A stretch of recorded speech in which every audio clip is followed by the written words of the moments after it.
تیل اور گیس جلائی۔ انہوں نے اس قاتل ہتھیار یعنی کاربن ڈائی آکسائڈ کو کھربوں ٹن کی مقدار میں فضا میں چھوڑا اور آج بھی چھوڑ رہے ہیں۔ وہ جانتے تھے کہ اس کا انجام کیا ہوگا۔ ان کے اپنے سائنسدان انہیں خبردار کر رہے تھے، لیکن انہوں نے اپنی رفتار کم نہیں کی۔ وہ کانفرنسوں میں بیٹھ کر ہمدردی تو جتاتے ہیں، لاس اینڈ ڈیمیج فنڈ جیسے وعدے بھی کرتے ہیں، لیکن حقیقت یہ ہے کہ یہ سب اونٹ کے منہ میں زیرے کے برابر ہیں۔ ان کی ترقی کی قیمت، ان کی عیاشی کی قیمت ہمارے کسان، ہمارے گھر، خاندان اپنی جانوں اور اپنے مستقبل سے ادا کر رہے ہیں۔ یہ کوئی کانسپریسی تھیوری نہیں ہے، یہ ایک کھلا جرم ہے، ایک ایسا جرم جس کا شکار پاکستان ہی نہیں، ہمارے جیسے درجنوں ڈیولپنگ کنٹریز بن رہے ہیں۔ لیکن کیا کہانی اتنی سمپل ہے؟ ہم سارا ملبہ صرف باہر والوں پر ڈال دیں؟ یہ تو سب سے آسان بہانہ ہوگا۔ جی ہاں، لیکن یہ پورا سچ نہیں، کیونکہ دشمن ہمیشہ اسی قلعے پر حملہ کرتا ہے جس کے دروازے اندر سے کھولے جائیں، اور ہم نے اپنے ہی ہاتھوں سے دشمن کے لیے دروازے کھولے ہیں۔ ہم مظلوم ضرور ہیں، لیکن معصوم بالکل نہیں۔ ہم اس جرم میں برابر کے شریک ہیں، ہم اندرونی سہولت کار ہیں۔ It's an inside job. ہم نے کیا کیا؟ ہم نے اپنے جنگلات کا، اپنی پہلی ڈیفنس لائن کا قتل کیا، خود اپنے ہاتھوں۔ ٹمبر مافیا کے لیے اور امیروں کی ہاؤسنگ سوسائٹیز بنانے کے لیے ہم نے اپنے قدرتی محافظ یعنی درخت قربان کر دیے اور دشمن کو اندر آنے کا کھلا راستہ دے دیا۔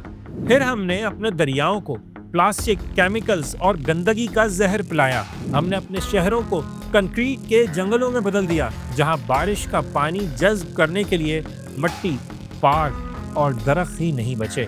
ہم نے ہر خالی جگہ پر پلازے اور سڑکیں بنا دیں۔ ایک طرف ہم دنیا کے ان ملکوں میں شامل ہیں جو پانی کی شدید کمی کا شکار ہونے والے ہیں، تو دوسری طرف جب آسمان سے پانی برستا ہے تو ہم اسے تباہی مچانے کے لیے آزاد چھوڑ دیتے ہیں۔ ہم نے آج تک پانی کو اسٹور کرنے کے لیے کوئی بڑا نظام نہیں بنایا۔ ہر سال اربوں کیوبک میٹر پانی سیلاب کی شکل میں تباہی مچاتا ہوا سمندر میں جا گرتا ہے۔ اب سوال یہ ہے، کیا اس جنگ کو لڑنے اور جیتنے کا کوئی منصوبہ بھی ہے؟ کیا اب بھی وقت باقی ہے، یا یہ ہمارے ہاتھوں سے نکل چکا ہے؟ سچ بتاؤں، جو کوئی آپ کو نہیں بتائے گا، یہ کہ اب موسم کبھی ٹھیک نہیں ہوگا۔ یہ کوئی ٹیمپریری چینج نہیں ہے جسے ہم روک سکتے ہوں یا ریورس کر سکتے ہوں۔ سائنسدان بتا رہے ہیں کہ نقصان ہو چکا ہے، ڈیمیج ہیز بین ڈن۔ یہ سیلاب، یہ ہیٹ ویو، یہ گلیشیئرز کا پگھلنا، اٹس اے نیو نارمل۔ دشمن اب سرحد پر نہیں ہے، ہمارے دروازے توڑ کر ہمارے گھر کے اندر داخل ہو چکا ہے، مستقل ٹھکانے بنا چکا ہے۔ یعنی اب جنگ اس حملے کو روکنے کی ہے ہی نہیں، وہ وقت کب کا گزر چکا۔ اب جنگ ہے صرف اور صرف اپنی بقا کی۔ It's a war for survival.